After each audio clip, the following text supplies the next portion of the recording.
back, horror hounds, to another episode of Cabin of Horrors. Tonight, we're cranking up the distortion on a wild, weird entry in the slasher canon, Slumber Party Massacre II. That's right, the sequel to the 1982 original that we went over on the last movie review episode. But by no means is this the same film.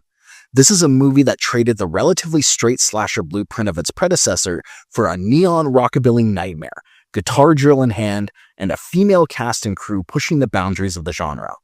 We'll examine the film's production, its place in horror history, its visual style, behind-the-scenes stories, and finally how influential, or not, it really was for the slasher subgenre. First of all, to understand Slumber Party Massacre II, we have to first recall where it came from.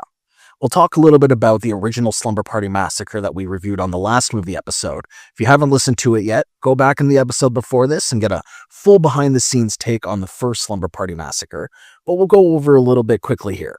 It was a low-budget slasher with a twist. It was written by feminist author Rita Mae Brown and directed by Amy Holden Jones.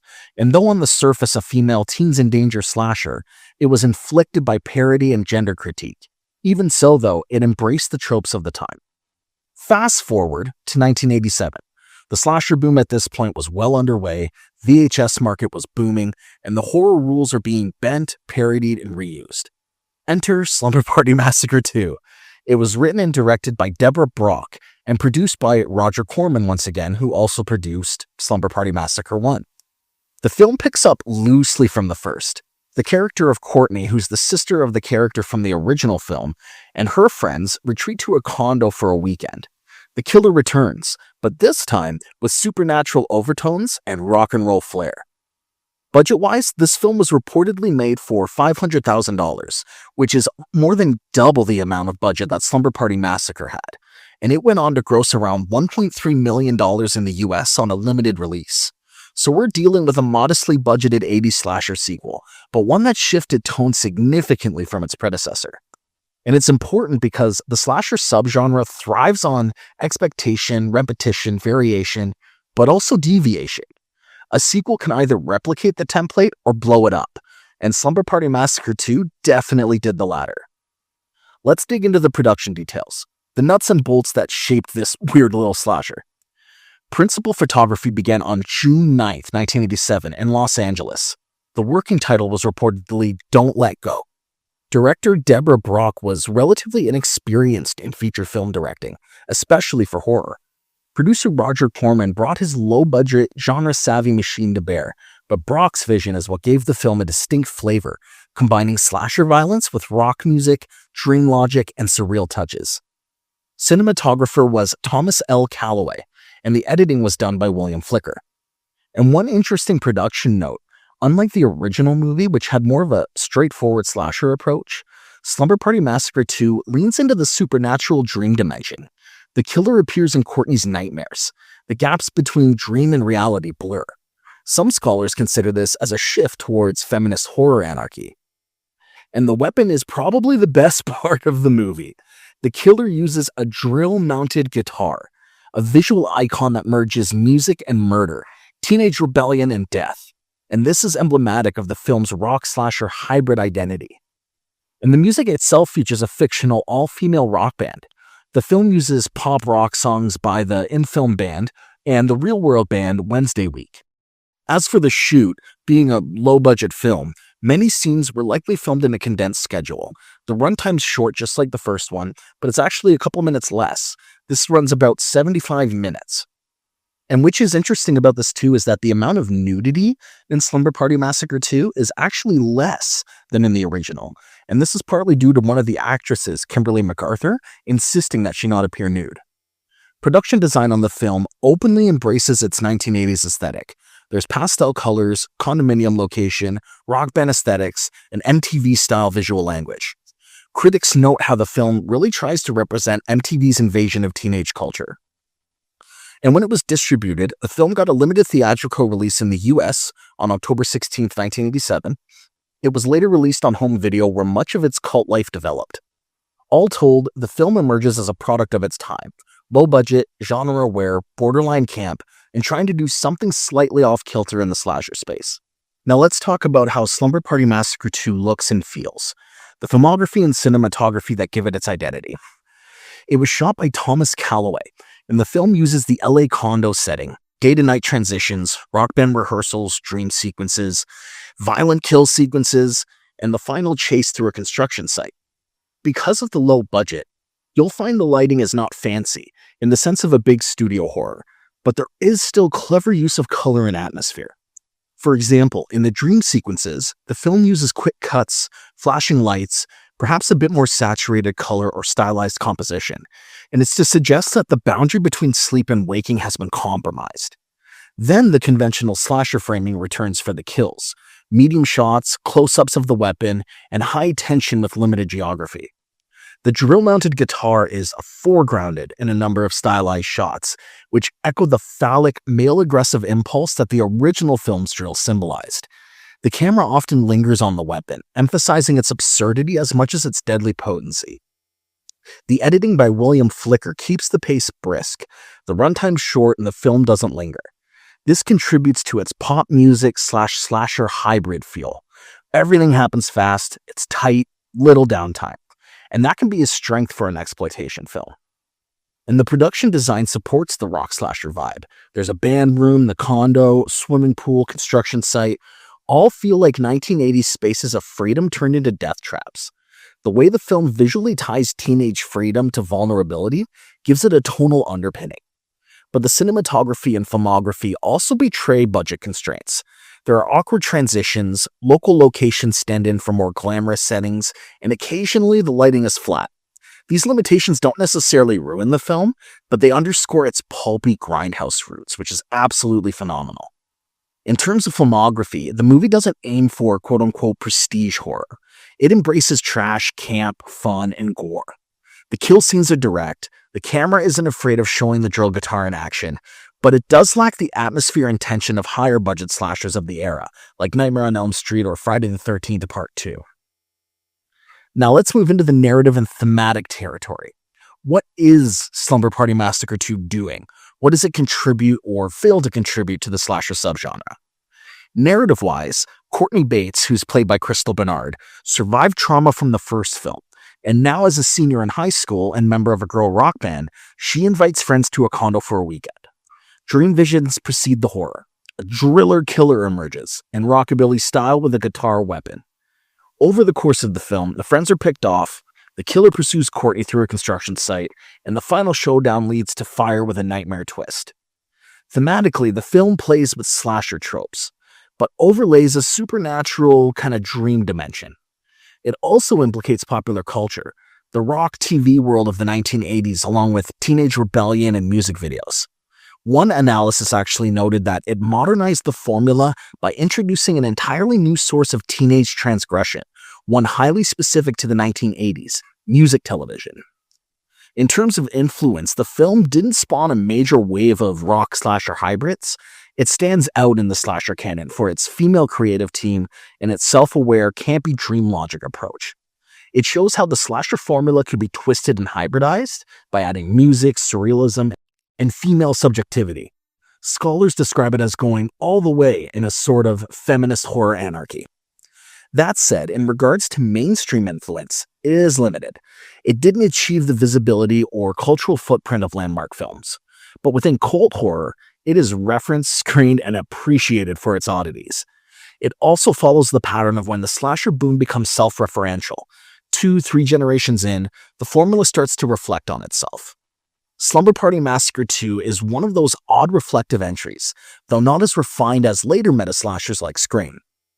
In the subgenre of women-directed slashers, it's notable. Both the original and this sequel were directed or written in part by women, which in the 1980s horror world was totally rare. That alone gives it some historic importance.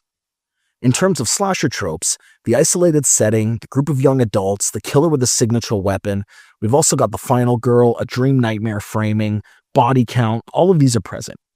But Slumber Party Massacre II intentionally exaggerates them into the realm of camp. The dream sequences also allow kills to occur in a liminal space, which is something that slashers flirted with, Freddy's realm and Elm Street. But here, those dream sequences are shorter and spliced with music video sequences. and the result is more funhouse than nightmare. If we consider influence on later slashers, the film didn't directly spawn a wave of drill guitar killers or rock bands being terrorized in the same way, but the idea of mixing pop culture with horror later became more common. For example, we had musical horror hybrids like The Devil's Own or Stage Fright, and media-savvy slashers do owe some lineage to films like this. So while the impact is niche but real, it serves as a marker of slasher fatigue and the transformation in the late 1980s, showing how sequels attempted novelty rather than repetition. Now let's take stock on the strengths and weaknesses of Slumber Party Massacre II. First of all, its strengths. It has a unique concept. The drill guitar killer is seriously one of the most memorable signature killers in the slasher universe. I actually enjoy this movie more than the original strictly because of the drill guitar and its rock and roll kind of rockabilly vibe.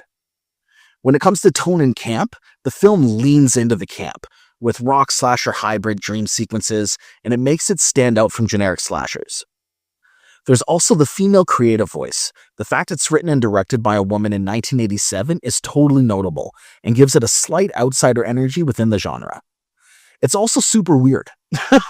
It's absurd, it's got 80s aesthetic, music and horror, and it gives it a niche appeal that keeps it alive in midnight screenings and cult fandom.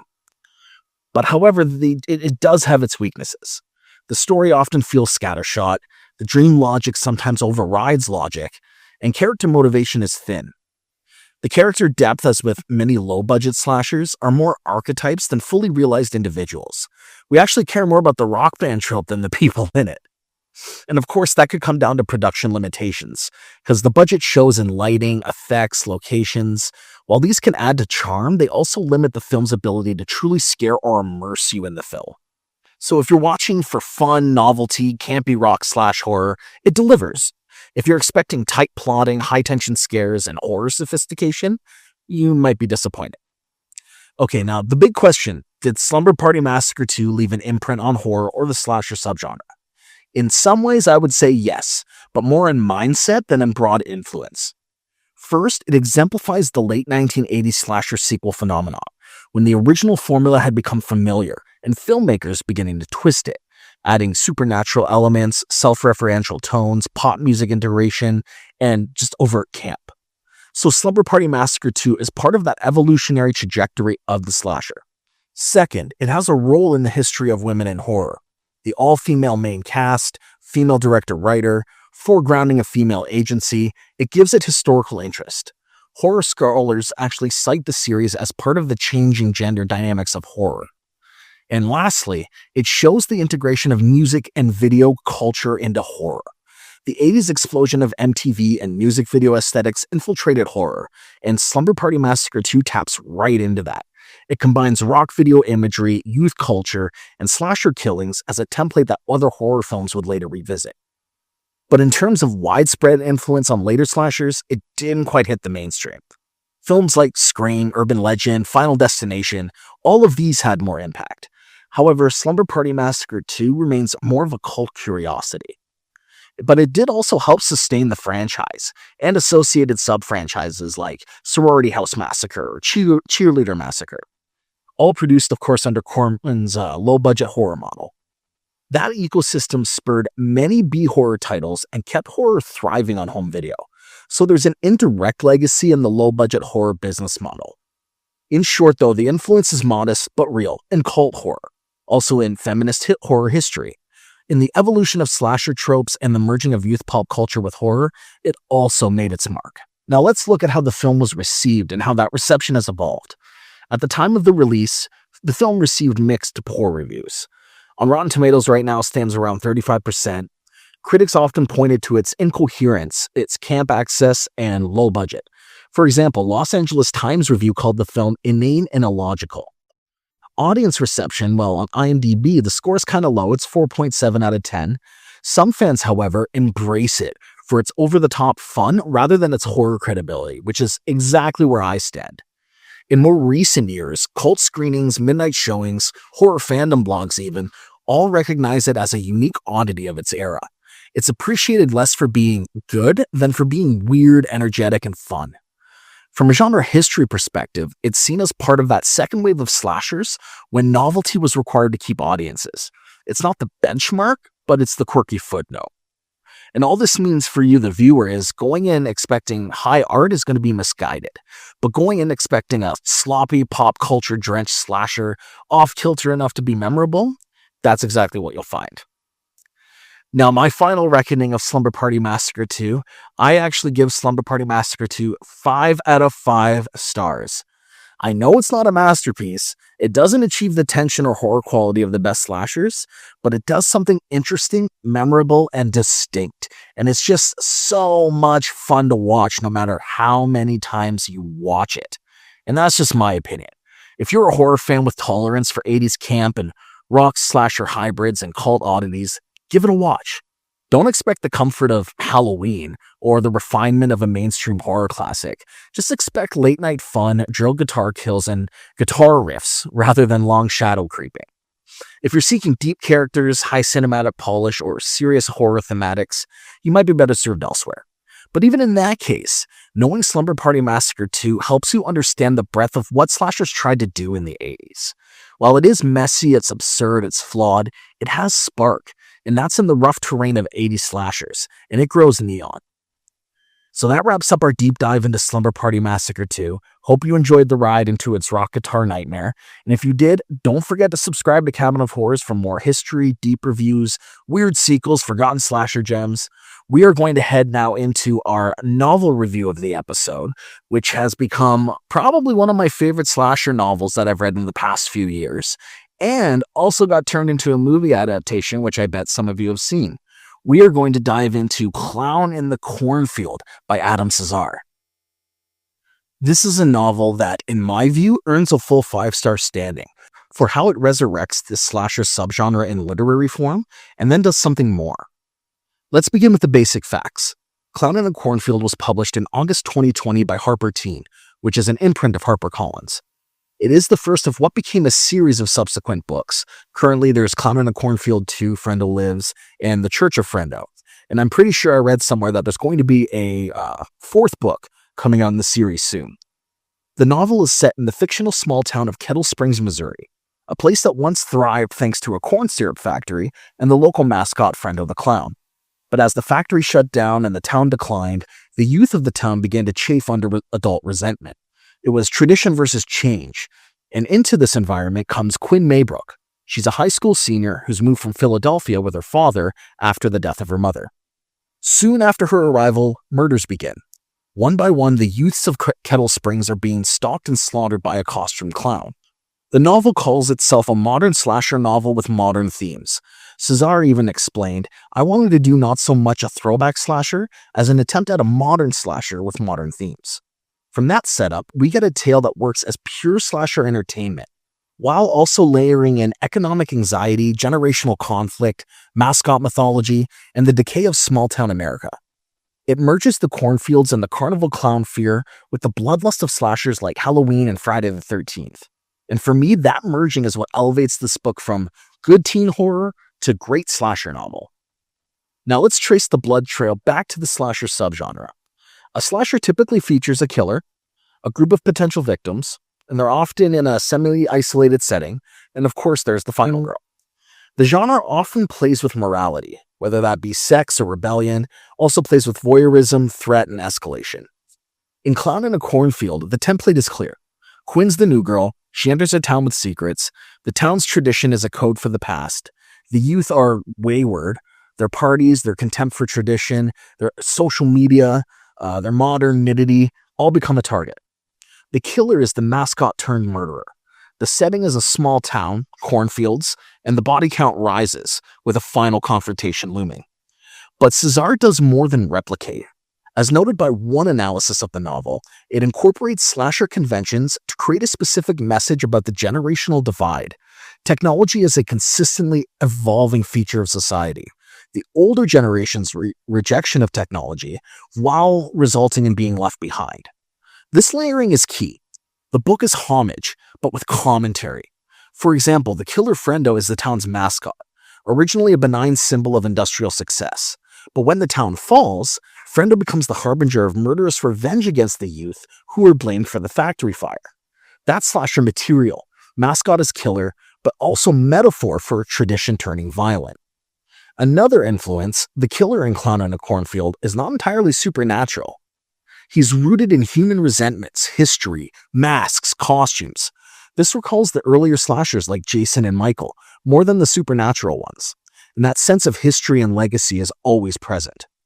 From a horror literature point of view, Cesare is bridging young adult horror with classic slasher cinema. According to one review, it said, while this title is marketed to teens, adult readers familiar with the classic horror slasher movies of the 80s and 90s should find it appealing, which I certainly did. So we have strong influence from the slasher model, but also adaptation to novel form and updated thematic content. That's part of why this book works so well. Now let's dig into the writing process, background of author Adam Cesare, and how Clown in a Cornfield came together. Adam Cesare studied English and film at Boston University. He's originally from the New York, New Jersey region and resides in Philadelphia. Before fully focusing on novels, he taught in high school. And in interviews, he has said that his experience around teenagers actually influences how he writes teen characters. And while he had written horror novels and novellas for adults, Clown in a Cornfield marked his first major foray into young adult horror. In one interview, he noted the growing young adult horror movement and said that though he revered slasher history, writing for teens required some shift, but he still approached the characters with a certain humanity. In terms of production, the book's rollout was significant. The rights for film adaptations were optioned even before the book's release, and that signals the publisher and author had strong aspirations, which often leads to high visibility marketing, and it was an investment in the novel as a cross-media property. In one interview, Cesare explained how he arrived at the mascot concept. He looked back at the early 20th century advertising clowns and thought, what if you saw one in a cornfield at night? Hard plastic mask. What would make it frightening? And that shows intentional design of the killer as something rooted in small-town Americana, not just a generic killer clown. It's worth noting that the book's page count, 352 pages, the publisher is Harper Teen, and it often handles young adult horrors and thrillers. It came out on August 25th, 2020. Now, Cesare describes the novel as a modern slasher with modern themes, and that suggests the production crafting mindset of him not aiming to replicate exactly 1980s slashers, but to update them. And that ambition really pays off. Now, let's talk about how Clown in a Cornfield reads. What's the writing style like? How does he handle narrative mechanics? First, the tone. The prose is lean, direct, and imbued with tension. He doesn't over-describe things. He keeps things moving. While it's targeted at teens, the language doesn't dumb down horror. The murders are visceral, the stakes are real. And one review noted that this book is exactly what I was expecting, a slasher movie in book form. You'll also have fun if you watch slasher movies. And the style really rewards horror-savvy readers. The structure itself leans on slasher beats.